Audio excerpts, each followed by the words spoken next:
National Police chief said that he's given a list of 60 plus cases related to war and drugs to the Department of Justice. Oh, no, I hadn't heard. Yeah, so they've given a list, but this is only 60. They're saying there's 3,000 or 4,000. Yeah. But this is only 60, right? So the CHR has been conducting dialogues, and meetings with the Department of the Secretary of Justice regarding several issues, but including this. But we as CHR, we haven't been given also. I don't think this list has been made public to the members of this interagency. CHR not even I don't think we sit there as like an observer probably or what, but we do attend meetings. And now here comes Duterte saying that those cases should not be investigated should not be given out, given to the police should not do that. That's what he said. But I don't know how firm this new PNP chief is. He's only there until November because he'll be retiring. Yeah. That's hard to make progress then if he's not staying. That's true. Yeah.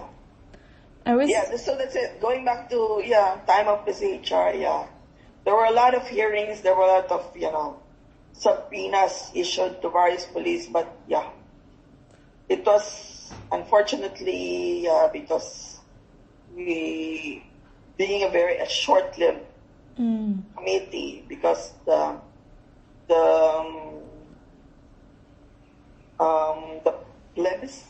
referendum for the 1987 Constitution already happened, and then the executive order number 3 already came out to the creation. The plebiscite happened, and then you have the Constitution and the creation of the CHRs as a constitutional body already came out. And then the focus of the CHR's work was really more ongoing new human rights violations. Yes. I think the first chairperson did not want to handle Marcos cases at the time. So she was doing more,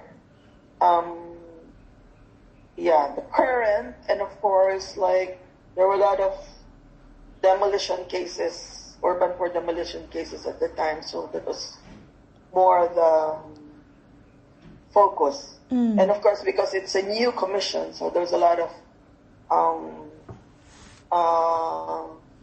organizational and institutional, what do you call this, stuff, or, that they have to deal with the budget, with all this. They're just working out how they'll operate and how things will work in practice.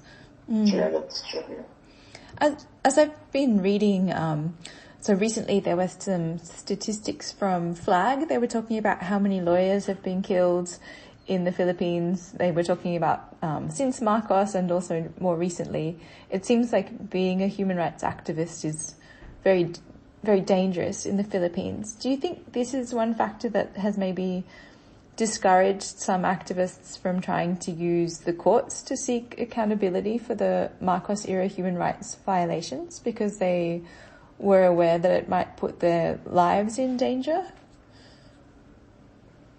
I think with the human rights activists, they know that when you get into this activism here in the Philippines, that there is that, that your life will be in danger. And a lot of human rights activists have been killed, have been arrested, were also victims of human rights violations. I think it's more that they to pursue the prosecution because you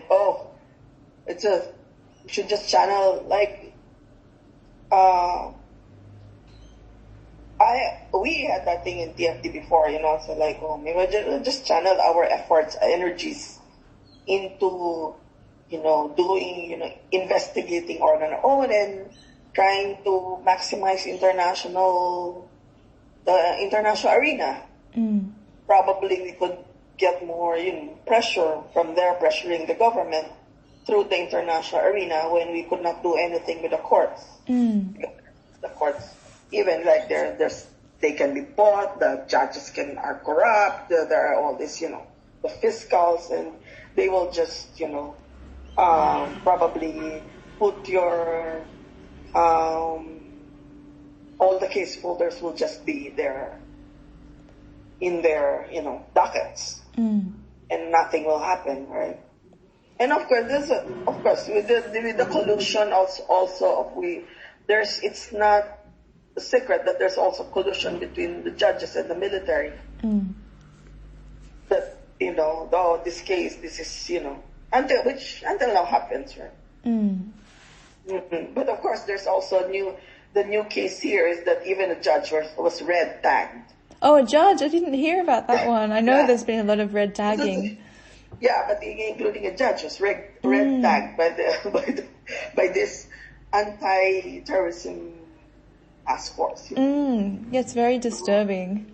And it's the same thing that's been happening since 1986, basically, this red tagging. It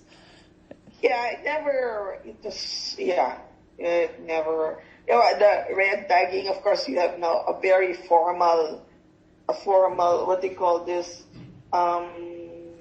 agency in the government, which is its own budget, which is a huge budget compared to the other agencies, right? That goes into this intelligence, and just to pinpoint who are all these terrorists. And some groups that have been part of civil society for a long time, it sounds like are really getting targeted. Yes. Yeah, even the chairperson of the CHR, Chito Gascon, in one of the in some provinces, they have this, or probably in most provinces, they have this tarpaulin, So these are the terrorists, you should be aware of them. And then they would line up, Bayan, Gabriela, KMU, and all that. So they put this tarpaulin in all the barangays, and then you will see, in some that somebody sent us the tarpaulin with Chito Gascon's name. Oh, that's awful. Because the only thing he did was, he had a photo with these indigenous peoples who came to the office to dialogue. And then because this indigenous peoples groups were being supported by the organizations that they red tagged. So they're also red tagged, including that person who just said hello. I'm sure the groups like Gabriela and KMU wouldn't think that Chito Gascon is I think that he is a lot more. He's not as left-wing as they are. They wouldn't say that he's... Chito Gascon will say, excuse me, I'm not National Democrat, I'm a Social Democrat. Yes. Would you imagine? Social Democrat. They always a red flag. But anyway, we just take this all in. Of course, it's a matter of concern, but we just, Yeah. One issue that came up in a lot of the interviews I did was how there is this divide in the left in the Philippines between the, I guess the Maoist, like the communist affiliated groups. Do you think that divide has made it harder to campaign for accountability? For example, there was CELDA and then there was Claimants 1081, and these groups on either side of the left seem to have different agendas sometimes. Well, these are all anecdotal because I wasn't here, but when the claims board, because the divide happened in 1990, so when the claims board was created, so when they were trying to